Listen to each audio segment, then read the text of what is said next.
네, 여러분 안녕하세요. 오늘은 12과 시편 12과 영원토록 여호와를 경배함이란 제목으로 함께 리얼 교과 토의 시작하도록 하겠습니다. 시편 104편 33절이 기억절입니다. 읽어보겠습니다. 시작. 내 내가 평생 내가 평생토록 평생토록 여호와께 여호와께 노래하며 노래하며 노래하며 내가 내가 내가 살아있는 살아있는 살아있는 동안 동안 내 내 하나님을 하나님을 찬양하리로다. 찬양하리로다. 찬양하리로다. 네. 그러니까 언제까지 한다는 얘기예요? 찬양을. 영원, 평생토록. 영원. 평 영원이라는 얘기는 없는데 어떻게 영원이라고 얘기하셨어요? 죽을 때까지. 또 갈라졌어. 죽을 때까지 그다음 영원히. 어떻게 이거 해야 돼요, 그럼? 나중에 저기 부활해서도 평생 계속 하니까 영원이 아닐까요? 아, 그렇습니다. 그렇죠. 어차피 또 살아 있을 거니까 살아있는 동안 찬양할 거니까 이 땅에서도 죽을 때까지 내세에서도 영원히 찬양하겠다. 이제 거의 끝을 향해 가서 시편이 이제 종결적인 메시지로 가는 것 같습니다. 그래서 하나님께 대한 경배의 문제에 대하여서 오늘 좀 나누도록 하겠습니다. 일요일입니다. 성소에서 너희 손을 들고. 네, 우리 시편 134편을 좀 중심으로 해서 보면은 뭐 1, 3절만 보면 되는데 이 시편 134편이 특별히 어떤 사람들에게 경배하라고 이렇게 강권하고 있어요? 여호와의 모든 종, 그러니까 그 사람들이 어떤 사람들이에요? 여호와의 모든 종이란 135편에 보면 네. 아론의 족속, 그리고 레이 족속, 그리고 이스라엘 족속. 그러니까 제사장과 레이인들, 이스라엘 족속은 성직자. 아, 예, 예. 아, 여기 시편 134편만 보면은 네. 135편까지 갈 필요 없이 집에 섰는. 어떤 종들이에요? 어디에 있는 종들이에요? 성전에 성전에 서 있는 서 있는. 그런데 여호와의 집에 서 있는데 또 언제 서 있어요? 밤에. 예배할 때. 밤에 여기 성경에 써 있죠. 밤에? 그러네. 네, 밤에. 음. 아니 성전에 아하. 성전에 밤에도 서 있는 사람들이 누구겠어요? 성직자들이. 오, 성전 지킴. 아니 그렇지 그렇죠 여러분? 네. 네, 네. 예, 일반인들이 네. 밤에 뭐 여호와의 집에 서 있겠어요? 다 집에 음. 갔지. 네. 오. 그러니까 밤에 있는 예. 그래서 밤에도 성소에 머물러 있는 하나님의 종들이니까 제사장이나 음. 레위인을 지칭하는 성직자들에게 얘기하는 거죠, 이거는. 네. 근데 뭐 사실상 예배 인도자들이잖아요. 이 사람들 예배를 집전하는 사람들이잖아요. 음. 네. 예. 그리고 뭐 이제 135편에 가면 아까 사모님이 얘기한 것들을 보면은 뭐 이스라엘 족속도 이제 확장이 되죠. 레위 음. 아론뿐만 아니라 음. 여호와를 경외하는 모든 사람들에게 확장이 됩니다. 그 여호와의 종이란 네. 어, 하나님을 믿는 경외하는 모든 사람이 다 그분의 종입니다. 기본적으로. 그리고 음. 하나님 종이란 어떤 사람들이에요?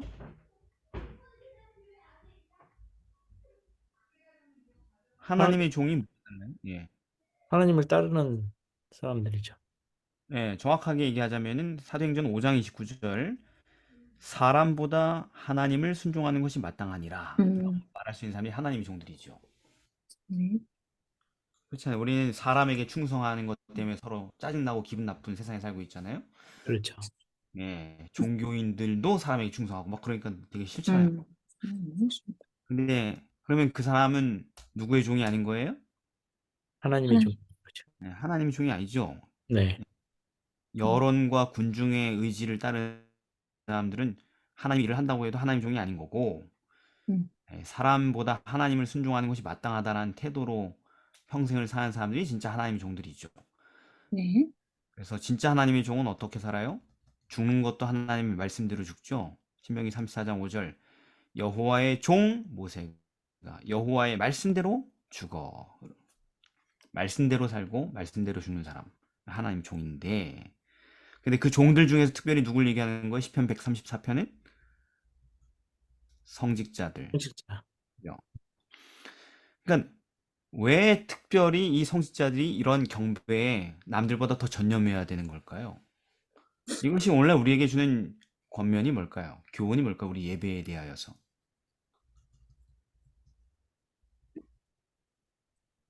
성직자의 역할과 책임에 대해서 생각을 해보면 네. 그들은 어, 그들의 영성이 백성들한테 끼치는 영향이 크니까. 네. 그래서 나누어져야 하는 사람, 기별자들이잖아요. 또 하나님의 메시지를 전해야 되는 사람. 네. 음, 그러니까 더 책임이 더 막중하니까. 네, 그렇습니다. 네. 그러니까 성직자들이 일반적인 종들과 구별이 되게 심하게 돼 있어요. 성경을 보면은. 그렇죠. 네, 정말 네. 탁월하게 구별을 일부러 시켜서 하나님께서 보면은 뭐 요즘에 만인 제사장 교리가 있지만 그게 구별이 없다는 얘기는 아니에요, 절대로. 목사도 다 똑같으니까 똑같이 취급하자 이런 얘기는 없어요, 절대로. 영감에 그래. 예, 왜냐면 이 사람들이 바로 하나님께 대한 공식적인 예배를 유지하는 주 책임자이기 때문에 그래요. 그렇죠. 음. 이 사람들의 예배에 대한 어떤 기여도가 너무나도 중요하기 때문에 사실상 하나님께 대한 예배가 이 사람들의 손에 달려 있는 거기 때문에 그래요. 이 사람들이 어떻게 하느냐에 따라서. 그래서 그렇죠. 이 예배야말로 가장 우선되고 가장 중요한 하나님께서 위임하신 일이었고 종들에게 이 공적 예배를 계속하여 유지하는 성직자들은 그들이 어떠하냐에 따라서 창조주께서 주시는 복을 백성들에게 전달하느냐 못하느냐가 결정되기 때문에 그렇습니다. 그 왜 맨 끝에 천지를 지으신 여호와께서 시온에게 내게 복을 주실지어다. 성직자들이 그 천지의 창조주의 복을 받아야지 흘려낼 수가 있겠죠. 네. 예배를 함께 드리는 사람들에게. 그러면은 이게 여러분들한테 무슨 의미가 있어요? 성직자가 아닌데. 이게 무슨 교훈이 돼요? 우리의 예배에 관하여서. 지금 오늘날의 이제 예배도 예. 이렇게 이제 예배를 준비하는 사람들에게 네. 많은 이제 무거운 짐들이나 여러 가지 일들을 시켜가지고 네. 예배를 준비하는 데 있어서 네. 소홀함이 있게 하는 것은 이제 크나큰 이제 문제라는 것이죠. 어, 네. 우리가 저 여기 지금 여기서 제가 보니까 제가 유일하게 성직자인데 공식적인 우리가 그렇게 잡다한 걸 많이 해요, 우리가? 아무래도 그쵸. 예배에 전념하기보다는 말씀에 네. 전념하기보다는 더 네. 많은 부분이 이제 지금 현재 교회에서 네. 목회자들한테 이제 그런 일들이 이제 지어지고 있고 그 일들을 네. 하고 있고 그렇죠. 그게 이제 당연하다는 식으로 지금 이제 그렇게 되어 있는 거죠. 지금 형태가. 예. 내가 오늘 메인 설교자를 할지라도 아침 일찍부터 시작해가지고 난방도 켜야 되고 조명도 켜야 되고 잡무가 너무.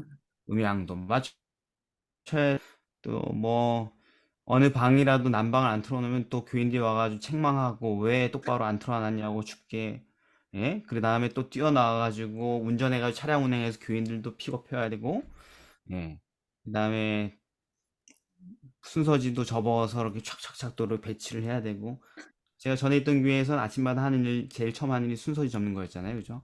예, 뭐 300장인가 그런 것부터 시작해가지고 뭐 등등등 굉장히 그죠? 네. 그다음에 뭐 찬미도 인도해야 되고 PPT도 만져야 되고 그다음에 교과도 막 가르쳤다가 다시 후루룩 가가지고 또 급하게 또 이렇게 예? 예배 또 설교단에 올라가야 되고 예. 자 제가 지금 그냥 저보다 더한 사람도 많겠죠?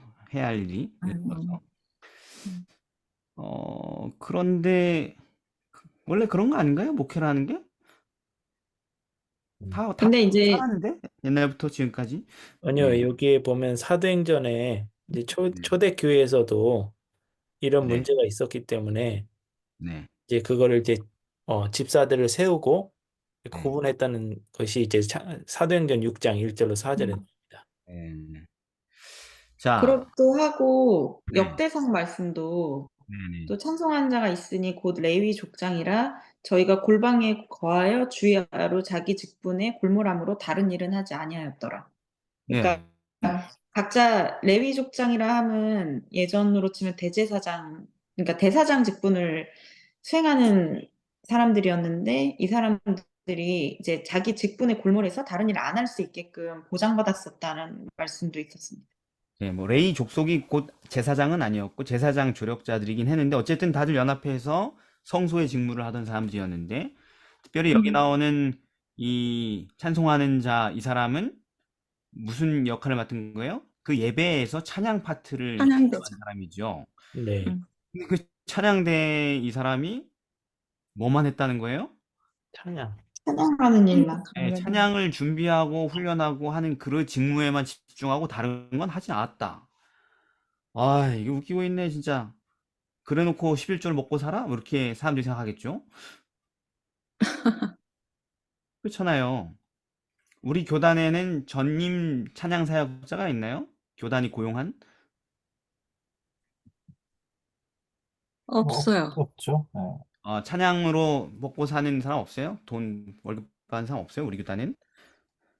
없습니다. 다 월급 다른 직업을 가지고 있으면서 교회에서 찬양 그 일을 하고 있지, 그것만 전적으로 하는 건 그래, 없습니다. 만약에 그런 사람이 있다고 합시다. 뭐 연합회에 소속돼가지고 월급을 받으면서 찬양 사역을 하는 사람이 있다고 합시다. 네.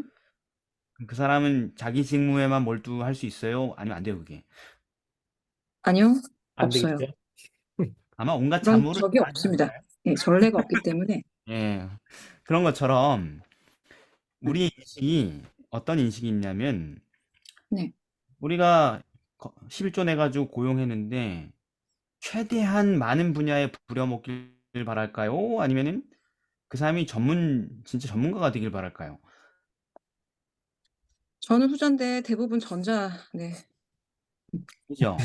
청소도 좀 하고 정리도 좀 하고, 다 예? 잘했으면 좋겠죠. 네. 그다음에 비서도 좀 하고, 예? 이런 노동도 하고 저런 노동도 맞아요. 하고 하길 바라죠. 네.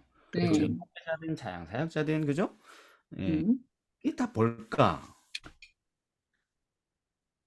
여러분, 거룩한 예배를 통하여서 영적 축복을 누린다고 만족하는 교인들이 많아요, 적어요? 적죠. 예, 예배에 가가지고 막 충만한 마음으로 돌아오는 사람 거의 못 보죠, 여러분. 그렇죠. 드물어요. 예. 왜 그럴까요? 그냥 우리가 예배가 무능해서? 예배가 준비가 안 되어 있기 때문에. 그러니까 우리가 무능해서, 성직자들이 다 무능해서? 아니, 그게 이제 예배를 준비하는 사람도 그렇고, 네. 그걸 예배 드리러 가는 사람도 문제고. 자, 그러니까 네. 영적인 축복, 신령한 어떤 뭔가를 누리길 원하면 예배에서 거기에 뭔가 신령한 예배 인도가 있어야 될 거 아니에요, 그죠? 우선은 그렇죠. 찬양이든. 음. 그러려면 그거를 감당하는 사람들을 성경이 얘기하는 것처럼 말씀과 기도로 구별된 존재로 인식하고, 그 일을 하는데 전념하는 사람 인식하고, 그 사람들이 정말로 신령하게 하나님과 만나고 실제로 살아계신 하나님을 접촉할 수 있도록, 자유롭게 그 시간을 누릴 수 있도록 전념할 수 있도록 조력해야 되는 거 아니에요? 맞습니다. 맞아요. 그러니까 초대교회 사도들은 그걸 알았기 때문에 딱 거절한 거잖아요, 그죠? 네. 집사들한테 시켜라, 그런 거는. 우리는 음. 전념해야 될 분야가 따로 있다, 말씀과 기도라. 음. 근데 이런 말 하면 어떻게 돼요, 요즘? 다른 데 가세요. 예, 상상을 못하죠, 그죠? 우리는 다른 데도 많이 부려먹어야 되는데 그것만 하는 건 받아들일 수 없다, 이런 생각이 되겠죠, 그죠? 그렇죠. 네. 그래서 대부분의 교회에서는 영적인 만족 없는 예배를 반복하고 있는 거예요. 네. 그런 인식이니까. 네네. 이미 교인들이 그런 인식으로 영적 사역을 바라보기 때문에, 음. 성자를 바라보기 때문에 성자가 고퀄러티의 영적 예배를 인도하는 건 사실상 불가능한 거예요. 네. 그래서 음. 축복도 받고 싶은데 영적인 이런저런 것도 다 시키고 싶고, 예, 이런 딜레마에 빠지는 거죠. 이 모든 게 뭐냐면 여러분, 사실은 예배를 경시하는 마음에 시작된 거예요. 네. 아. 모두가 다 같이 예배를 경시하는 마음이 시작된 거예요. 음. 여러분, 제가 청년들 상담 많이 하는데, 다른 교회, 여러분들 교회 말고 제가 또 여러 청년들을 상담을 하는데, 요즘 청년들은 예배를, 정규 예배를 안 가요. 음. 아세요? 네. 오후 잘 안 뭐 가요. 청년회. 청년회 정도나 갈까? 뭐 하여튼. 청년회도 더 안 가지만, 뭐 가는 교회도 있지만 대부분 또 청년회도 안 가지만, 그 청년들이랑 얘기를 해봐. 교회 엄청 안 가는, 예배 엄청 가기 싫어하는 그 청년들하고 상담해보면은 시간 낭비라는 거예요, 그 예배가. 나이 많은 사람들 습관이 돼가지고 그게 자기가 생각해 시간 낭비라고 느껴져도 버티고 앉았잖아요, 거기 가서. 그런데 청년들은 달라요, 요즘 세대는. 시간 낭비를 왜 하냐는 거지, 굳이. 내 삶에 아무 도전도 감동도 의미도 없는 예배를 내가 왜 드리고 거기서 버티고 있어야 했냐고 얘기하는 거예요, 청년들이. 예. 어른들이라고 달라요? 어른들도 똑같아요. 코로나 지나고 나니까 교인 수가 확 줄었잖아요, 3년 만에. 그렇죠. 네? 이때다 하고 그냥 뛰쳐나가는 사람이 많죠. 예, 남 눈치만 보다가 다 떨어나갈 때 그때. 예. 그러니까 그 사람들이 예배를 경시한다고 우리가 그러니까 타박할 게 아니라 그 사람들 예배 경시하는 거 맞지만 청년이 그렇게 얘기하면 너 정말 예배 경시하는 거 제가 얘기하지만 뭐 또 인정해야 되는 거예요? 그들이 왜 예배를 경시하는가 그 원인도 인정해야 되는 거예요. 정말 그 친구들이 하는 말처럼 정말 예배가 형식적이고 메마르고 공허하게 느껴지니까. 나이 많은 사람도 실제로 그렇게 느끼니까. 할아버지 할머니들도. 그러니까 출석수가 줄어드는 거죠, 그죠? 네. 언제부터 그렇게 됐을까요? 제가 교회 다닌 지 얼마 안 돼서 여러분보다 잘 모르겠습니다. 여러분이 더 오래 다니셔서 더 잘 알겠죠. 예, 그러니까 그런 문제, 그러니까 100% 모든 교회가 그렇다는 얘기 아니에요. 이런 현상이 되게 보편적인 현상이라는 아픔을 얘기하는 것입니다. 사람들의 말들을 들어보면은. 그래서 하나님의 임재가 그 집회에 있어야 되고 인간의 입술로 선포된 그 진리가 능력 있게 선포돼야 되겠죠. 그리고 사람들 예배에 참석하는 사람들 마치 하나님이 실제로 그 자리에 눈에 보이는 것처럼 임하신 것처럼 엄숙한 마음으로 받아야 되는데 그런 마음으로 안 하잖아요, 예배. 그죠? 그렇죠. 예. 그러므로 성도들도 자기가 예배를 이 땅의 축복의 통로가 되게 하는 그 일에 협력하도록 부름받은 왕 같은 제사장들이잖아요.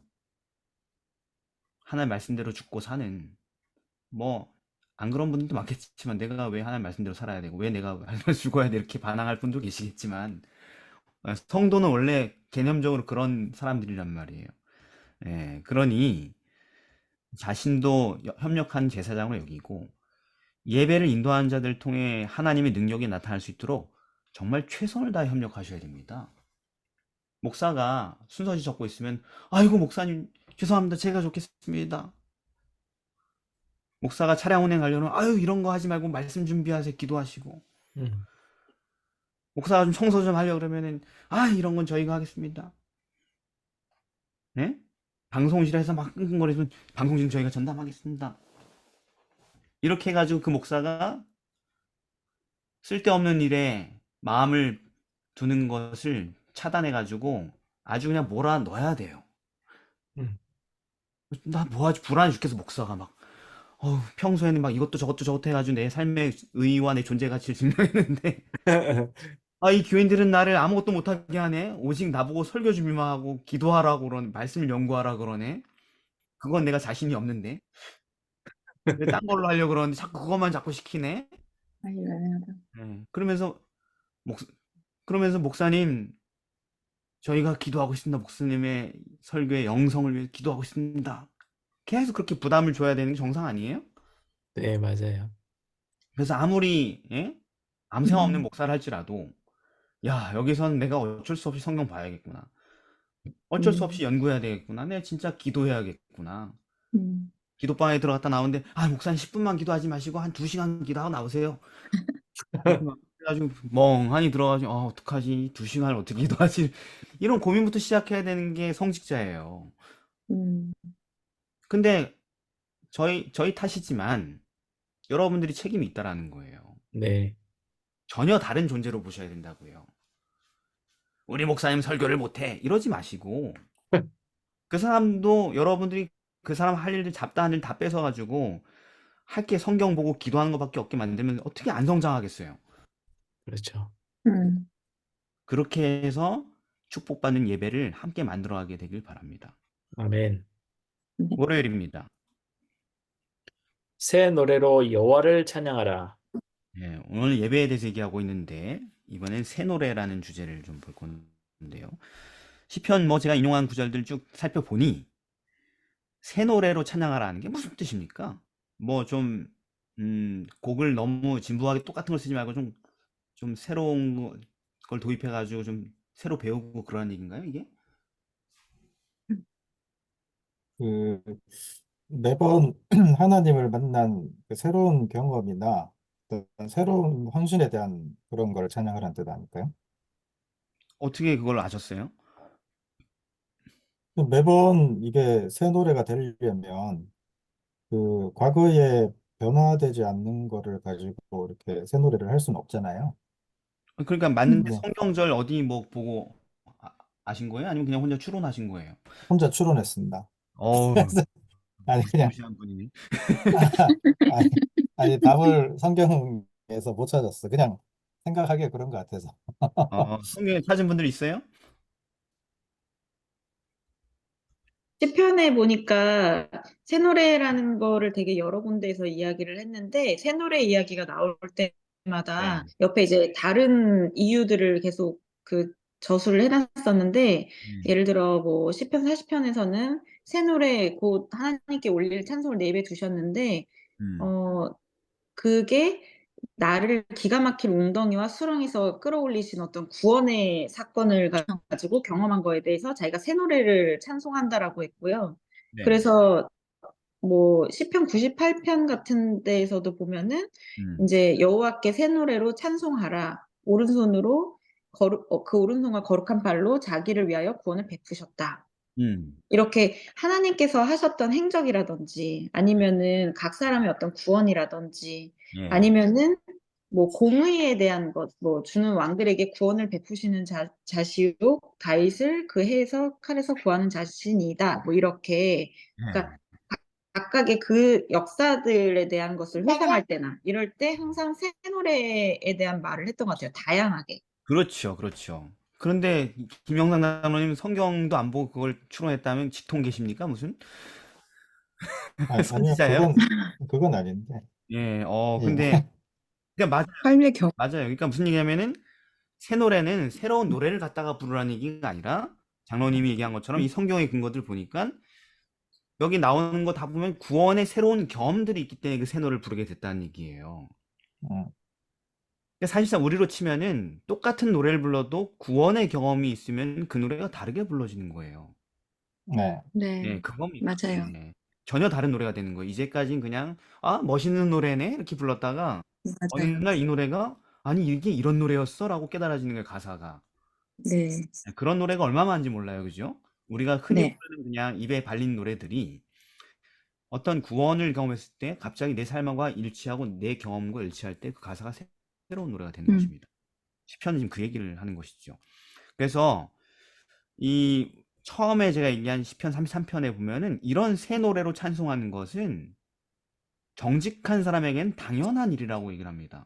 음, 무슨 얘기냐면은 정직한 사람은 뭐예요? 항상 어떤 경험을 하게 된다는 거예요. 하나님을 신뢰하고 따라가다 보면 구원의 경험을 한다는 것입니다. 음, 구원의 경험. 예. 구원의 새로운 경험을 또 하게 된다는 거예요. 정직하게 믿고 음, 순종하다 보면 말입니다. 음, 예. 정직하지 않은 사람은 모르죠. 예. 음, 말씀대로 하지 않은 사람은 알 수가 없는 경험이라는 것입니다. 음, 그래서 새로운 구원의 경험. 옛날에 내가 예수님 믿었는데 이거 계속 똑같이 반복하는 것 때문에 안신학교 순서가 망했다는 얘기 되게 많이 듣거든요. 여기저기에서. 할 게 없어가지고 가정별로 처음 예수님을 만난 그렇죠. 간증을 하라고 했는데 다 똑같은 간증을 돌린다는 거야. 한 바퀴 돌고 나면 또 내가 옛날에 20살 때 짝사랑 뭐 이러면서 막 짝사랑하는 애가 뭐 장로교회였는데 이렇게 계속 이걸 똑같이 반복한다라는 거예요. 음, 네. 그래서 이제 더 이상 할 수 없어서 그만뒀다 이런 얘기 몇 번 들었거든요. 다 비슷비슷한 거 보면 하나 봐요, 안교장들이. 음, 예. 그래서 이제 이 당연히 새 노래는 우리를 압제하던 것들을 하나님께서 심판하시고 거기서 건지신 그런 통쾌한 간증들이 거기에 있는 것입니다. 근데 우리가 이제 작사 작곡은 스스로 안 하니까 남이 쓴 곡에서 내 경험을 빗대어서 찬양을 하겠죠, 우리 네, 같은 경우는. 다 했으면 좋겠다, 그지요? 아, 바로 작사하고 거의 뭐 우리나라 싱어송라이터 것처럼 말입니다. 바로 곡 붙이고 하는 것이죠. 그래서 새 노래로 찬양하는 것은 그렇기 때문에 어떤 일이냐면은 그 구원의 경험을 내가 찬양할 때 그 찬양을 듣는 다른 사람들에게 공유하는 행위가 되는 것입니다. 음. 이해되세요? 네. 그러니까 예배에 새 노래 찬양이 있다라면 그게 어떤 의미가 되겠어요? 내 신앙의 경험을 나눈 거? 그러니까 굉장히 듣는 모든 사람들이 놀라운 예배가 되겠죠. 그런 음. 예배는. 그죠? 맞아. 네. 오늘도 신곡을 하나 발표하겠습니다. 이런 개념이 아니고 음, 오늘 제게 이 찬양이 너무 와닿아서 여러분과 음. 나누고 싶습니다 했을 때 그 찬양이 다른 사람들에게도 와닿는단 말이에요. 음, 그러면 어떠냐면은 대체로 어떤 찬양을 새로운 노래를 이렇게 불러준 사람들이 그 가사 못 알아들어요. 여러 번 듣고 뭔 소린가 곰곰이 생각해야지 대충 알게 되는 게 가사의 의미예요, 대부분. 그냥 곡 좋아져서 따라하지. 근데 음, 내가 그 가사를 체험하고 그것을 사람들에게 찬양으로 나누게 되면 처음 듣는 찬양도 가사의 의미를 알아듣는다고 사람들이. 음, 아, 저런 노래가 참 저런 뜻이구나 하고 바로 알아듣는단 말입니다. 그게 새 노래의 능력인 것이죠. 그래서 이게 우리에게 어떻게 적용될 수 있겠어요? 오늘날 우리 예배, 우리 현실에 새 노래로 찬양하라는 이 말씀이.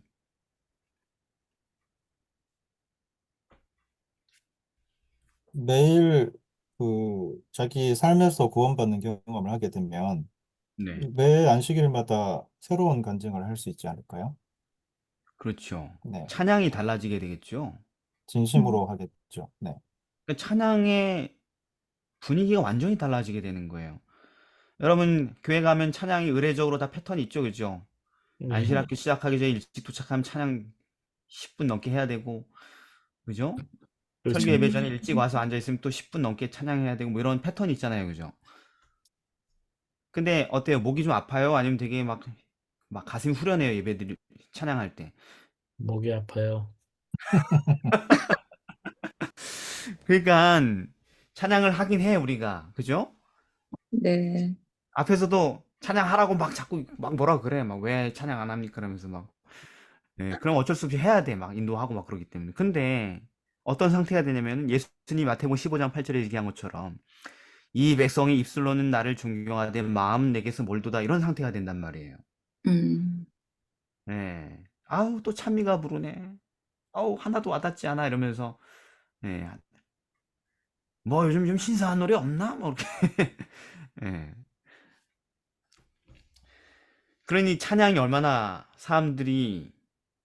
하는 사람도 힘들고 같이 부르고 듣는 사람들도 별로고 막 그런 느낌을 매주 느끼는지 수많은 사람들이. 음, 예.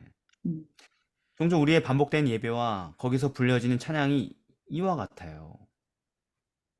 음, 아주 낡고 낡은 노래야. 지겨워 죽겠어. 음. 예. 왜냐하면 왜 그래요, 여러분? 그냥 노래만 부르는 거죠. 경험의 노래가 아닌. 왜 경험의 노래를 안 부르냐고요. 경험을 안 했으니까. 매 일마다 삶의 치열한 삶에서 이렇게 전쟁처럼 살지 않았기 때문에 그럴 거 아닐까요? 그렇죠. 그러니까 말씀하신 대로 그 음, 전쟁에서 구원받는 경험이 없이 예배를 드리기 때문에 음, 구원의 경험이 없이 예배를 드리러 오니 할 말이 없는 거예요. 드릴 새 노래가 없는 거예요. 결국 그렇게 생기 없는 태도로 예배하고 찬양하는 것은 우리 성도들 가운데 또 목사들 가운데 이 회개의 경험이 극도로 결핍된 것 때문인 그렇죠. 그죠? 네. 음. 아, 회개해. 막. 내가 30년 전에 회개했는데 뭐 지금 와서 회개하라고 막. 어우, 그런 마음으로 어떻게 예배를 버텨내는지 그런 뭐 마음으로 찬양을 드리고 그죠? 네. 목사님 뭐 비슷한 예인지는 잘 모르겠는데 예, 네. 뭐 우리 평신도도 마찬가지지만 간증하면 맨날 똑같은 간증하는 사람 있잖아요. 네?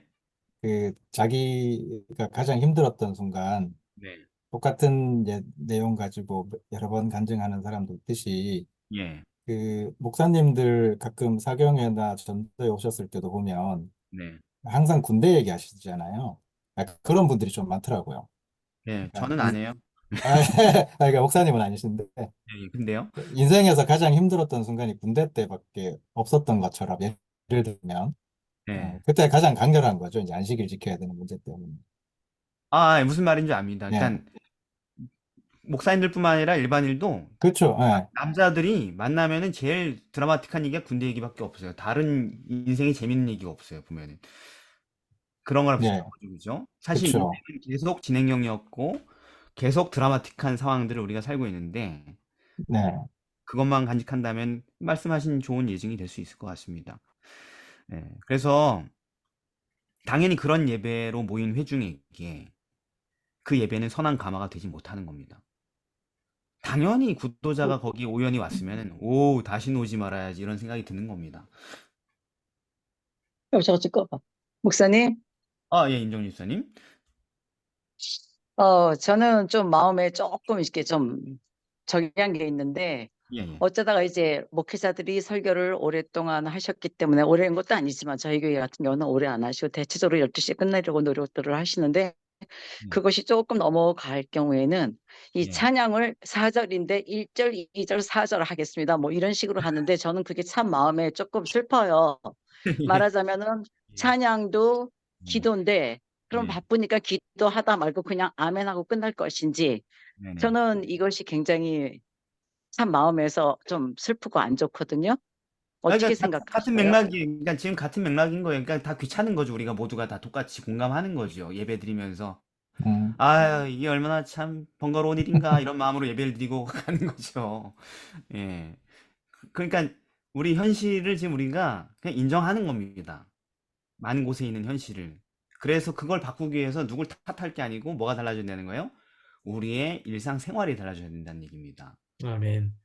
우리가 회개의 신선한 경험들을 간직한 사람들이 되면 우리가 노래를 부르는 그 선율은 새 노래가 될 것이고, 그 새 노래가 연합되면은 사람을 구원하는 큰 감화가 될 것이니까요.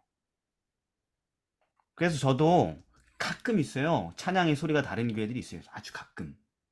음. 그런 교회 가면 깜짝 놀래요. 여기는 왜 이렇게 찬양을 열정적으로 부르지? 음, 예, 아주 있습니다. 그건 뭐가 다르기 때문이죠. 그 사람들의 영적인 경험들이. 그죠? 그렇죠. 네. 네. 다들 그 과정을 겪어야 되는 것입니다. 화요일입니다. 주여, 누가 주의 장막에 거하리이까? 자, 이제 또 예배에 대한 다른 부분을 다룰 건데, 시편 15편이나 이런 것들을 보면은, 그래서 결국 참된 예배를 완성하는 최종적인 요소가 뭐라는 거예요? 예배를 드리는 자의 품성이요. 그렇죠. 그러니까 아, 예배를 드리는 사람이 하나님의 말씀에 순종하는 삶, 음. 예배자의 삶이 순종하는 생애가 예배를 완성하는 요소라는 것이죠. 그러니까 같은 맥락이 결국 다 같은 맥락이에요. 그의 품성과 그의 삶이 다르다는 건 그가 뭐 했다는 거예요? 회개했다라는 거죠. 새 노래를 간직한 사람이기 때문에 그게 예배를 완성하는 것이라는 것입니다. 그래서 누가 주의 장막에 거하리이까? 주여. 그러니까 결국 이 생애에서나 이 세상에서나 내세에서나 끝까지 예배드리게 될 사람들은 어떤 사람들이라는 거예요. 그러니까 지금도 우리가 예배를 드리지만 수많은 사람이 예배에서 물러나가잖아요. 모임에서 떠나가잖아요. 그죠? 끝까지 네. 못 버티고. 음. 근데 끝까지 남을 사람은 어떤 사람들이고, 내세에서도 계속 예배드리게 될 사람은 어떤 사람들이겠어요? 결국. 내세 이야기, 하나님을 음. 이다혜부터, 예. 내세 이야기가 나올 때는 항상 이런 거, 너희 의가 서기관과 바리새인보다 낫지 못하면 결단코 천국에 들어가지 못하리라 라거나 네. 아니면은 나더러 주여 주여 하는 자마다 다 천국에 들어갈 것이 아니요 다만 내 아버지의 뜻대로 하는 자라야 들어가리라 라고 하셨던 네. 말씀처럼 예. 결국은 순종하는 사람들이 네. 그리고 하나님께서 세우신 의의 기준대로 살려고 노력했었던 사람들이 천국에 가서도 예배를 드릴 수 있는 사람들이고 네. 지금도 약간 순종하지 않고 그냥 나의 기준대로 내가 드리고 싶은 예배를 드리고 있는 사람들은 하늘에 가지도 못할 뿐더러 가서 예배 드릴 수 없을 것입니다. 그러니까 못 가니까 못 드리는 겁니다. 예배를. 예. 그렇죠. 예. 예를 들어서 우리 사울 같은 사람들이 책망을 받을 때 사무엘이 한 말이 있죠. 순종이 제사보다 낫다. 예배의 형식이 중요한 게 아니라 순종하는 마음으로 드린 예배가 예배라는 거예요. 예, 가인의 예배를 악한 행위라고 얘기해요. 요한일서 3장 12절. 가인같이 하지 말라. 저는 악한 자에게 속하여 아우를 죽였으니 어찐 영구로 죽였냐. 자기 행위는 악하고 아우의 행위는 의로움이라. 여기서 행위가 뭐예요? 두 사람 행위가 예배였죠. 예배. 제사. 그죠? 두 사람이 음. 예배를 드렸는데 한 예배는 악했고 한 예배는 의로웠습니다. 어떤 예배가 악했고 어떤 예배가 의로운 것입니까? 그 예배가 악하고 의롭다를 결정지은 요소가 뭐였어요? 순종. 그렇죠. 음. 하나님의 뜻대로 예배를 드렸냐 아니냐의 차이죠. 순종이 예배를 갈라놨어요. 그렇게 예배드린 가인은 끝까지 예배를 드렸어요? 아니요? 음. 예, 결국 예배 자체를 버리고 멀리 떠났어. 떠나버렸죠. 네. 네. 네, 이렇게 되는 거예요. 예배를 떠나는 사람도 이렇게 되는 것입니다. 말하자면. 여기 이거 그래. 그러니까 결국 이 땅에서 끝까지 하나님을 예배할 사람들이 음. 그러니까 순종하기 때문에 예배를 드리는 거죠. 그죠? 네. 배교하지 않고. 예배를 네. 드리지 않고 떠나는 건 뭐라고? 배교라 그러죠. 음. 예, 배교하지 않고 끝까지 예배 드리는 사람들이 영원한 나라에서도 계속 예배 드리게 될 것이고, 예, 그 사람들은 하나님의 말씀을 순종하는 길을 걷는 사람들이 될 것입니다. 음. 하나님은 십계명 가운데 이렇게 얘기하시죠. 나를 미워하는 자의 죄를 갚되 삼다대까지 이렇게 하지만 나를 사랑하고 내 계명을 지키는 자에겐 천대까지 은혜를 베푸느니라. 이 우상숭배랑 관련된 얘기인데 예배에 관한 얘기예요. 나를 사랑하는 게 뭔지 알아요? 나를 사랑하는 게 나에게 예배 드린다라는 것입니다. 근데 그 예배만 드리는 게 아니고 내 계명을 지키는 자, 나에게 예배 드리고 나의 계명을 지키는 자, 그들에게는 천대까지 은혜를 베푼다는 뭐예요? 영원히 그 은혜를 베푼다는 얘기죠. 네. 근데 그 순종한다라는 게 뭐 문자를 이렇게 시키고 뭐 그런 의미가 아니고 그 근원의 정신이 뭐예요? 하나님을 사랑하고 이웃을 사랑한다라는 것이죠. 네. 네. 하나님을 사랑하기 때문에 하나님께 예배드리고 그리고 이웃을 사랑하는 거. 그게 하나로 뭉쳐져 있는 예배의 완성형 예배라는 것입니다. 네. 그래서 바리새인과 서기관들이 예배를 누구보다 철저히 드렸지만 어딜 갈 수 없다고요? 결단코 천국에 들어가지 못하는 거예요. 왜? 이웃을 죽어도 못 사랑하니까. 네, 규칙은 엄청 잘 지키지만 이웃 사랑하기 싫어하니까. 네. 그리고 당연히 이웃 안 사랑하는 건 누구도 안 사랑하는 거예요. 하나님도 안 사랑하니까. 이것들은 사랑하지도 않으면서 예배를 엄격하게 뭐 첫째 찬민 이렇게 해야 되고 둘째 찬민 이렇게 해야 되고 끝 찬민 반드시 해야 되고 이런 식으로 말입니다. 걔 형식 가지고 싸우고 지지고 볶고 하지만 사랑하지도 않으면서 하나님을 위하여 이걸 해야 되고 저걸 해야 되고 예배에 대해서 엄격해야 되고 이딴 소리 하면서 말입니다. 근데 딱 보면 알죠? 좋아서 하는 건지 하나님이 아니면 그냥 사람들을 압제하려고 그러는 건지 딱 보면 안단 말이에요. 지금도. 예. 그래서 예수님이 산상보훈에서 뭐라 그러냐면 너 예배 드리러 가다가 형제랑 틀어진 거 있으면 형제에게 원망 들을 만한 일을 네가 했으면은 예배 드리지 마. 뭐부터 하라고? 화해부터 하라고. 먼저 가서 사과하고 네 잘못을 뉘우치고 네가 할 수 있는 회개를 다 한 다음에 그게 무슨 얘기예요? 하나님을 말씀에 순종한 다음에 그리고 예배 드려. 그럼 내가 받아줄게. 그 예배를 완성하는 것은 순종하는 삶, 회개한 영혼이라는 것입니다. 네. 그래서 나더러 주여 주여 예배하는 사람마다 천국에 다 안 들어간다고요. 예, 하나님의 뜻대로 행하며 예배드린 자가 들어가는 겁니다. 그러니까 우리 재림교인들 잘못 배운 분들은 나는 안식일 예배를 드리는 사람이기 때문에 천국에 가는 거라고 침례도 받았고 이런 얘기 한 사람이 이제 없겠죠. 세월이 많이 지났으니까. 그거 아무 상관없습니다. 하늘 가는 거랑. 그 정도는 서기관과 바리새인이 한 300배는 더 잘해요. 그래도 걔네들도 못 가는데. 뭐예요? 하나님을 사랑하고 이웃을 사랑하고. 그게 예배자의 조건이라는 것이죠. 완성하는 수요일입니다. 열방 중에 주의 영광을 선포하라. 그러면 시편 96편을 좀 읽어보시면 한 1절부터 13절까지 읽어보면은 잘 읽어보시면은 참된 예배를 구성하는 것 가운데 가장 또 많은 비중을 차지하고 있는 요소가 뭐로 부각되고 있어요? 이 본문 안에? 노래로 보이는데 저는. 저는 우선 어쨌든 그 예배를 구성하는 요소들 중에 뭐 찬양도 있고 선포, 뭐 송축 예물도 있고 한데 이 96편의 내용은 네. 제사할 때 하나님을 경배할 자들을 찾아서 그들과 함께 예배를 드리는 거. 그러니까 약간 그 선교에 좀 더 포인트가 있는 것 같다고 느껴진 게 여기 구절마다 만방의 족속들, 열방, 그리고 11절에서부터 이 마지막 절까지는 약간 그게 제가 지금 얘기한 그런 의미가 좀 담겨져 있는 것 같아서 저도 처음에는 찬양인가 이렇게 생각했다가 이렇게 한번 생각을 해보기도 했어요. 그런데 또 하나는 정로계단에 있는 말씀은 또 참된 회개가 또 필수적인 요소다 이렇게 또 말씀도 있더라고요. 네, 이 그래서 시편 96편에서 여러분 잘 읽어보면 다 어차피 언어 영역에 속한 부분인데 네, 이게 다 뭐냐면은 음, 아까 새 노래도 하고 다 찬양도 했는데 그 찬양을 수단을 통해서 뭐 하라는 거예요? 복음을 전파하라는 얘기예요. 선교, 예, 그러니까 만민에게 하나님의 구원에 대하여서 알리라라는 얘기가 이 시편 96편의 얘기예요.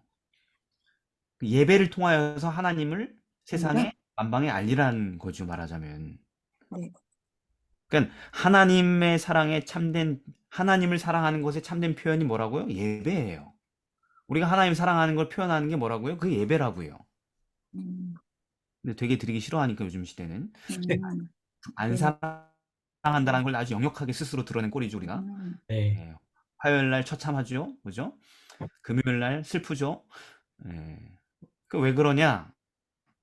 옛날부터 그랬어요. 원래 그래요. 뭐 이렇게. 예. 옛날부터 뭐였다는 하나님 안 사랑했다는 거 우리 교회가 재림교회가. 아니 그래요, 안 그래요? 맞잖아요. 맞아요. 맞습니다. 예. 정규 집회에 사람들이 안 모이는 이유는 안 사랑하니까 안 모이지. 그게 하나님께 예배를 통해 사랑을 표현하라고 모인 건데 표현하고 싶지 않으니까 안 모이는 거잖아요. 안 사랑하니까. 무슨 다른 말이 있어요? 없습니다. 없습니다. 예. 저도 제 교회가 있어요. 제가 맡고 있는 교회가. 근데 교인들을 제가 비난하지 않고 그냥 사실을 얘기하는 거예요. 교회 그렇게 나오기 싫으세요? 안 사랑하는구나. 이렇게 판단하는 그냥 잘못 판단한 겁니까? 아니요. 맞습니다. 다르게 판단한 거죠, 그죠? 예. 하나님을 위하여서 모이는 걸 그렇게 싫어해? 예? 일주일 동안 집회하는 건 더 힘들어요, 사람들이. 주말 봉회로 하자. 다 이런 분위기잖아요. 난 하나님 안 사랑하는데 자꾸 이렇게 시간 뺐냐고. 이렇게 얘기하는 거랑 똑같은 거죠, 그죠? 자, 그래서 하나님 사랑의 참된 표현이 예배인데 그 예배가 이웃을 사랑하는 것의 최고의 계명인 이웃사랑과 조화를 이루기 위해 필연적으로 그게 세상에 복음을 선포하는 일을 포함하게 되는 거예요. 예배. 하나님 사랑을 이웃 사랑할 수밖에 없는데 참으로 예배하는 사람들은 그 예배를 통하여서 복음을 또 나눌 수밖에 없다고요. 통합이라서 이 사랑이. 음. 하나님을 안 사랑하는 사람들은 당연히 누구도 안 사랑해요. 이웃도 안 사랑해요. 그러니까 이거는 어떻게 정리할 수 있냐면 예배 오기 싫어하는 사람들은 사람들을 안 좋아하는 거예요. 이웃들한테 그렇죠. 관심 없다는 거예요.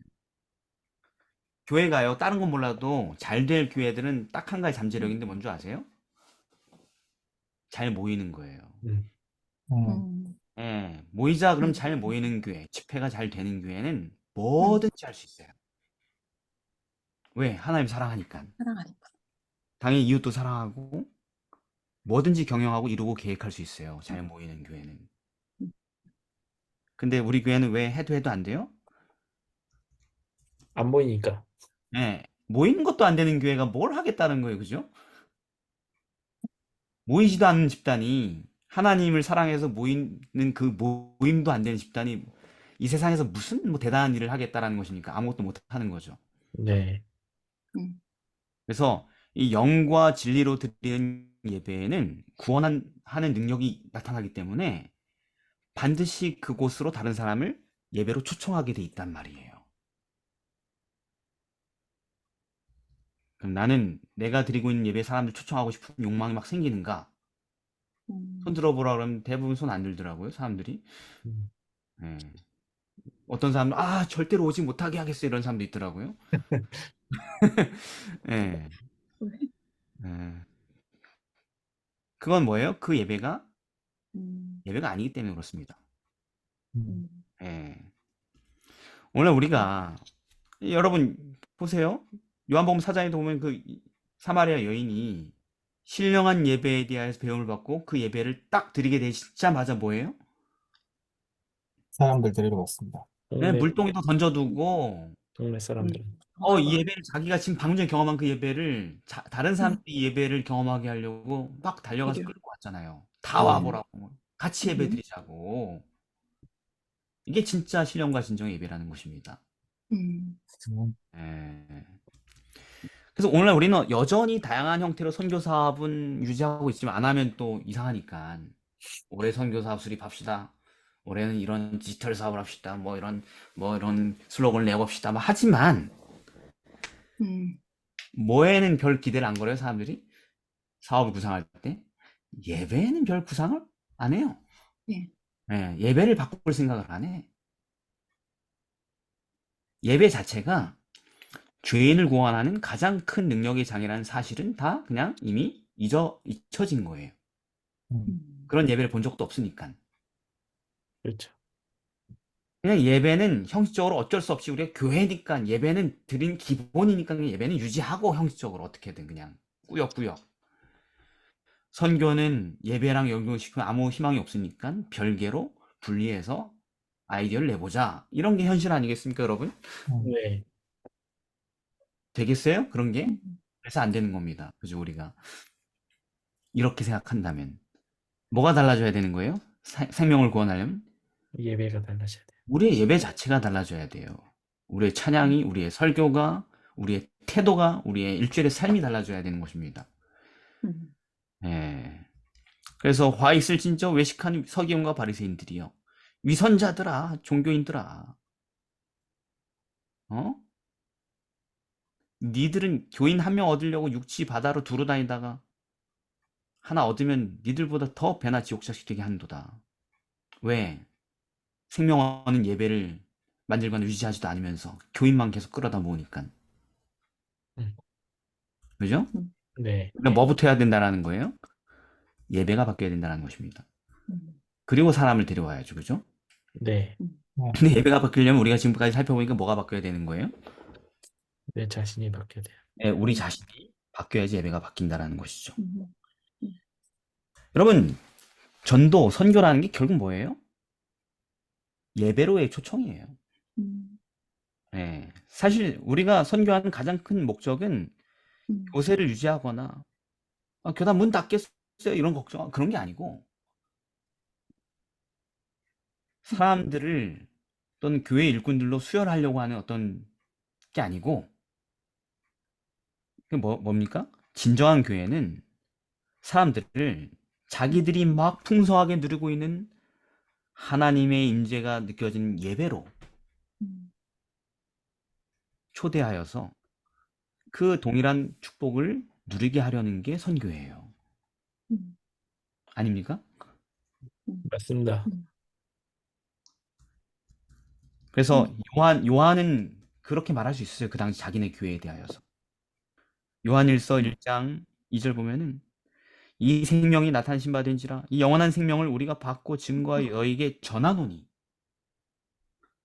우린 이 예배를 경험했기 때문에 너희들에게 예배를 소개한다. 3절 우리가 보고 들은 바를 너희에게도 전함은 너희로 우리와 사귐이 있게 하려 함이니.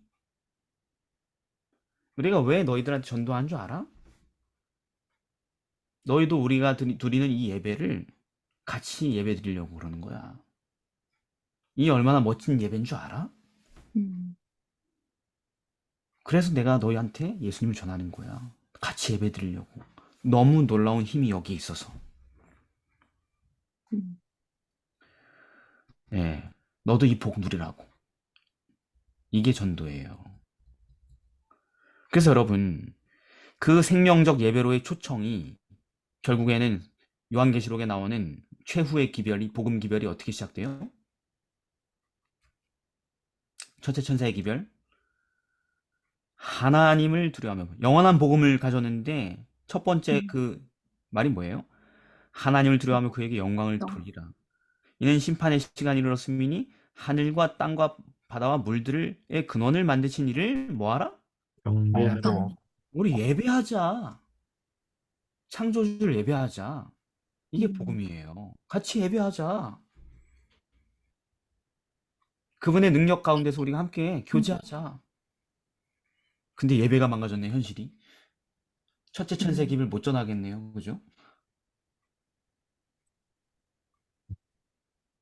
안 그래요?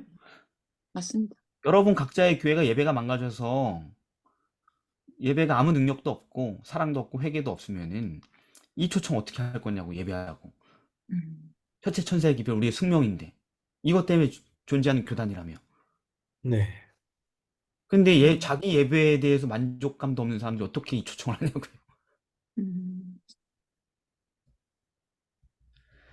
그러니까 당장 눈에 보이는 성장이 아니라 진짜 영적 성공을 우리가 꿈꾼다면 교회로서 우리는 가장 먼저 우리의 삶과 예배를 회복해야 되는 거죠. 아멘. 우리는 초대교회처럼 예배하기 위해 모이기를 즐겁고 힘차게 해야 되는 것입니다. 그 사람들은 얼만큼의 그 띄엄띄엄 모였어요? 일주일에 몇 번 모였어요? 날마다 모였어요. 날마다 마음을 같이 하여 성전에 모이기 힘쓰고 이게 예배라는 것이죠. 얼마나 좋았으면 그랬겠냐고요. 얼마나 능력을 받았으면 그 예배를 통해서.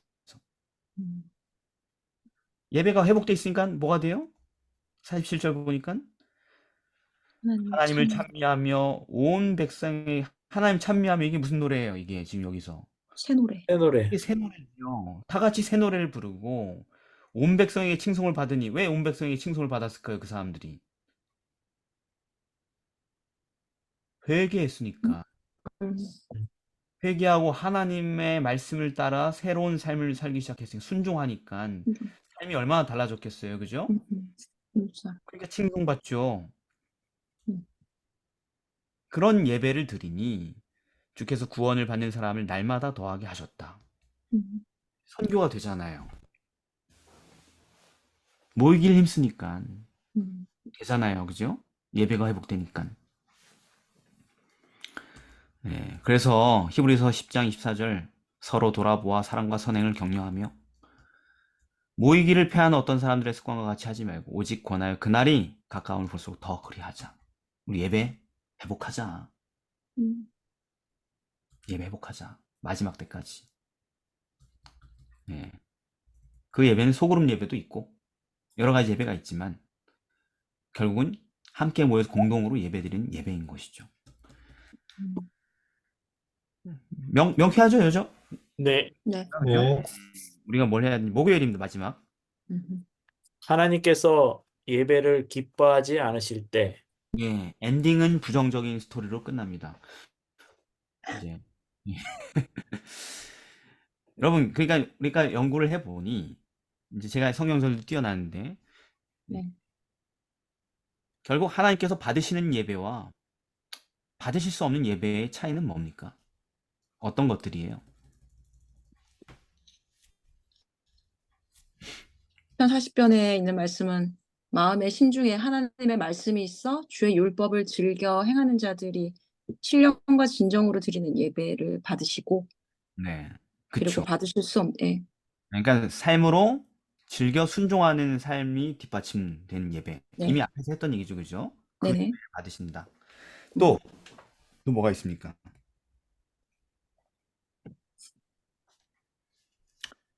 자, 그 시편 50편 7절부터 23절 보면은 네. 하나님이 야 들어라 너희들이 예배 드리는 거에 대해서 내가 할 말이 없다 이렇게 하죠, 그죠? 예, 근데 내가 원하는 예배는 그런 게 아니다. 음, 뭐 숫소 고기 내가 좋아하겠냐, 염소피를 좋아? 저걸로 인해서. 어, 감사로 예배드린 사람, 음, 그리고 환난한 음, 날 부른 사람, 네, 죄를 버리고 회개한 사람들, 그 예배를 내가 네, 받는 거다. 니들이 불법을 저지르고 온갖 못된 짓을 다 하면서 뒤로는, 그런데 그 예배를 내가 받겠느냐, 이렇게 얘기하죠, 그죠? 네네. 결국 사람들이 즐겨 하나님의 뜻에 순종하려는 마음이 없이 드려지는 예배. 아이, 오늘도 예배 뭐 설교 잘하나? 유티 있게 하나? 평가하고 가고. 나보고 이렇게 살라 그러네. 기분 나빠. 뭐 이런 마음으로 드리는 예배. 죄에 대한 뉘우침도 없고 그냥 형식만 남은 예배, 그런 거 하나님은 애초에 받질 않는다. 전 예배 드렸는데요. 난 받은 적 없는데. 이렇게 된다라는 거죠.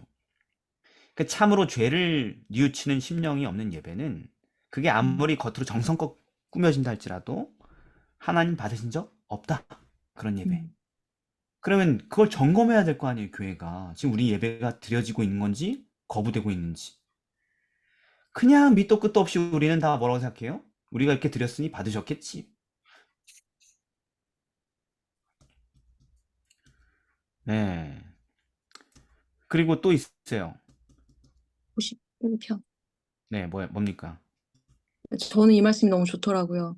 네. 하나님의 구하시는 제사는 상한 심령, 네. 그리고 통회하는 마음으로 그렇죠.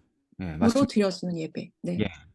그러니까 통회하지도 않고 상하지도 않은 심령은 예배가 어떻게 느껴진다고 이미 다 우리가 다 한 걸 지금 복습하는 거예요, 여기서.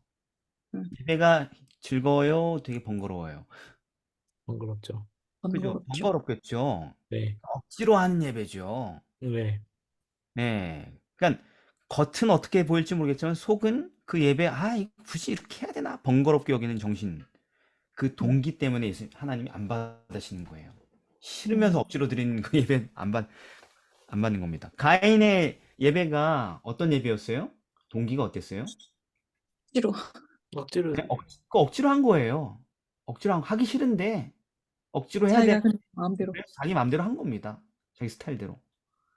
왜 번거롭게 뭐 짐승을 잡아서 죽이고, 내가 왜 손에 피를 묻혀야 돼? 이러면서 막 그러다 이 예배가 나온 거예요. 자기 스타일의 예배가 나온 거네요. 여러분, 하나님은 인색함으로나 억지로 하지 말지니 즐겨내는 자를 사랑하시느니라. 이 헌금 얘기인데 예배가 네. 똑같은 거예요. 그렇죠. 네. 그러니까 예배를 모으는 우리 목회자들도 억지로 사람들 끌어다가 교회 앉히려고 할 필요 없어요. 모이긴 합시다. 뭐 안 나오면 망신 주고 막 이렇게 해가지고 막 몰아붙여가지고 사람들 강제로 앉혀봤자 그 예배는 하나님. 캔슬이에요. 캔슬. 안 받으셔요. 자식들도 마찬가지예요, 여러분. 자녀들 예배 드려야 되잖아요. 부모들은. 네, 예배 훈련을 엄격하게 하되 그 의지를 완전히 꺾어서 그냥 강요된 예배를 계속 드리게 된다면 그거 안 받으시고 걔도 망가지는 거예요. 납득시켜야 됩니다. 강권하되 억지 예배가 되지 않도록 주의해야 되는 것입니다. 네. 자, 그래서 바리새인과 그 세리의 기도, 이 예배가 되게 중요한 예화잖아요. 누가복음에 나오는, 네, 18장에 나오는. 바리새인은 예배 잘 드렸는데 자기 혼자 만족하고 들어갔죠. 예배 잘 드렸다. 하나님도 되게 만족스러우셨겠지. 근데 받으셨어요, 안 받으셨어요? 안 안 받으셨어요. 받으셨어. 안 받았어요. 세리는 형편없는 인생을 살았지만 받았어요, 안 받았어요? 받으셨어요. 받았어. 받으셨어요. 왜? 통회하는 심령, 상한 심령이 있었기 때문에. 왜냐면 그 예배를 통해서 그 사람은 삶이 변화될 것이기 때문에. 마치 마태처럼, 마치 삭개오처럼, 그죠? 네. 그러니까 예수님이 손 씻는 결례 때 하신 말씀처럼 마가복음 7장에 이 백성이 입술로는 나를 존경하되 마음은 내게서 멀도다. 사람의 계명으로 교훈을 삼아 가르치니 나를 헛되이 경배한도다. 그러니까 예배가 하나마나한 예배를 드리고 있다는 얘기죠. 네, 나한테 없으면. 그래서 회개도 감사도 없는 억지 예배는 허무할 뿐만 아니라 받지 않을 뿐만 아니라 하나님을 어떻게 느끼게 만들어요? 그분이 하나님도 고통을 느끼세요, 여러분. 음. 하나님이 고통을 느낄까요, 안 느낄까요? 느끼시죠? 성경에 수없이 많이 나오죠? 고통스럽다는 표현들 하나님께서, 그죠? 네. 음. 네, 정신적 고통을 느끼세요. 육체는 없으시지만. 음. 예. 그리고 그 정신적 고통이 육체로 구현된 게 뭐예요? 십자가예요. 그런 고통을 느끼신단 말이에요. 뭐 때문에? 억지 예배. 음. 그래서 그런 예배는 차라리 예배를 없애버리는 게 낫다. 이렇게 얘기하셔요. 어디 그런 얘기 있어요? 아, 그래도 예배 드리는 게 낫지. 그래도 아무리 그래도 억지로라도 예배 드리는 게 낫지. 어떻게 예배를 아예 드리지 않는 게 낫다고 얘기하냐. 이렇게 얘기하면 뭐라고 얘기할 거예요, 여러분? 말라기서에 네. 너희가 내 단위에 헛되이 불사르지 못하게 하기 위해서 너희 중에 성전문을 닫을 자가 있었으면 좋겠도다. 네. 라고 하셨어요. 네. 하나님이 직접 얘기하셨어요. 성전 문이 그냥 확 닫아버렸으면 좋겠다. 음. 아, 저 예배가 너무 고통스럽다, 내가 진짜. 어차피 줘도 안 받을 거야, 나는. 어? 왜? 그 뒤에 보면은 엄청 뭐래요? 번거롭게 여기고 있거든, 예배 드리는 걸. 마음속으로. 하긴 하는데, 아유, 이거, 여기에 돈 써야 돼? 뭐, 번거롭게 말하면서, 어우, 시간 네. 아까워. 뭐, 이렇게 하면서 드리고 있는 내용들이 나온단 말이에요. 뒤로 쭉 네. 가면. 음. 하나님도 그 예배에 문 닫았으면 좋겠고, 하나님 또 그 예배에 자기가 사랑하는 사람이 가길 바랄까, 안 가길 바랄까요? 안 가기를 바라죠. 어우, 조승익사님, 한국연합이라는 사람이 그렇게 반역적인 얘기하면 돼요? 예배를 가지 말라니, 이게, 문제 있는데? 그 근거 있어요? 근거 있는 얘기 하는 거예요, 지금? 경험을 했어요. 아니, 성서적 근거, 본인 경험은 중요하지. 성서적 근거가 있냐고요. 예배 가지 말라고 하나님께서 그런 얘기 있냐고요. 그런 예배는. 여호와께서 이제 안 받으신다고 얘기를 하셨거든요. 하나님은 안 받으시면 그래도 우리끼리는 모여야 되지 않겠냐? 이렇게 하면 안 돼요? 그 무슨 의미가 있을까요? 하나님 안 받으시는데 우리가 아무리 해봤자 의미 없는 것만 자, 그 얘기가 어디 나오냐면은 요한계시록 계시록. 18장에 나오는 얘기예요. 예, 요한계시록. 아. 네. 여기 보면은 무너졌도다 무너졌도다 큰 성 바벨론이요. 여기 예배 드리는 곳이잖아요. 네. 교회잖아요. 그죠? 네네. 근데 그 교회가 겉으로는 화려하고 하나님의 영광을 위해서 있는 것처럼 보이지만 거대 세력이고, 그런데 사실은 귀신과 각종 더러운 영과 더럽고 가증한 새의 처소가 됐다. 귀신 소굴이 됐다. 음. 예배는 화려하고 웅장하게 드리는데 막 몇만 명씩 들어가 드리는데, 예, 악령의 소굴이 됐다. 음. 그러면서 또 내가 들으니 하늘로서 다른 음성이 나서 가로되 내 백성아, 거기서 뭐 하라고요? 나오라. 나오라고. 나와 그의 죄에 참여하지 말고 그의 음. 받을 재앙들을 받지 말라. 예배에서 나오라는 거. 예, 하나님께서는 본인이 견딜 수 없는 그 예배에 자기 백성들도 거기 있지 말라고 얘기한단 말이에요. 음. 나오라고. 그러면은 우리가 어떻게 해야 되겠어요? 그럼 우리 다 내쫓으면 돼요? 교인들이 전부 다 나가버리고 그냥 없어지면 되는 거예요? 그 뜻이 아니잖아요, 그죠? 이건 바벨론 얘기, 우린 라오디게아 교회니까 우린 뭐 해야 돼요? 회개하고 예배를 회복해야 되겠죠. 네. 하나님이 좀 견디실 수 있게, 예배를 받으실 만하게, 그리고 하나님께서 자기가 사랑하는 사람들을 들여보낼 만하게, 거기 머물 만하게 우리가 예배를 바꿔야 되지 않겠냐는 거죠. 그분이 우리의 예배에서 그분의 백성들을 탈출시키지 않도록 해야 되지 않겠냐 이거죠. 네. 네. 자, 회개하고 새 사람이 되어서 하나님의 말씀을 즐겨 순종하는 사람들이 있을 것입니다. 이 마지막 때에도. 그리고 하나님은 그런 사람들이 드리는 예배를 지금 찾고 계세요. 아버지께서 참으로 예배하는 자들은, 아버지께 참으로 예배하는 자들은 신령과 진정으로 예배할 때가 오나니 곧 이때라. 아버지께서는 이렇게 자기에게 예배한 자들을 찾으시니라. 지금 그래요. 찾고 계세요. 하나님은 영이시니 예배하는 자가 오늘의 결론이에요. 전부 다 합축하면은 신령과 진정으로 예배하라. 예전에 제가 이 단어의 의미를 설명해 준 적이 있나요? 신령과 진정으로 예배한다는 게 뭔지? 네. 그게 뭐냐면 성령으로 거듭나. 신령이 성령이에요. 네. 진정은 뭐냐면 진리입니다. 성령으로 거듭나 진리에 순종함으로 예배할지니라. 이런 얘기예요. 회개하라는 얘기입니다, 우리가. 그래서 회개해서 예배를 회복하면 아버지께서 기다리셨던 그 예배를 우리가 그분께 올려드릴 수 있게 된다는 것이죠. 그러면 지금 우리가 살펴본 모든 현상들이 우리에게 일어날 것이고 영혼들은 생명을 얻기 위해서 그 예배로 오게 될 것이다. 그런데 이 책임은 물론 가장 막강한 영향을 미치는 것이 목회자와 성직자들이지만 이 책임은 우리 모두에게 동등하게 짊어져 있다.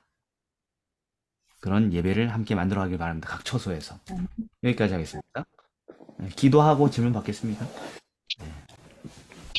사랑의 아버지 하나님, 저희가 저희의 못난 모습을 가감 없이 위선으로 포장하지 않고 있는 그대로 받아들입니다. 아버지 하나님, 그리고 그 예배들이 망가지고 무너지고 무력하게 된 것은 결국 내 탓이라는 것을 알게 됩니다. 아멘. 아버지 하나님, 책임감을 느끼고 우리가 예배드리는 곳에 각처의 예배들이 아버지께서 받을 만한 예배가 될 수 있도록 우리 자신부터 변화되고 회개하게 하여 주옵소서. 아멘. 그래서 그 예배를 통하여서 새 천사의 기별이 올바르게 이 땅에 전해지고 하나님의 사업을 마칠 수 있도록 도와주옵시길 예수님의 이름으로 기도드립니다. 아멘. 아멘.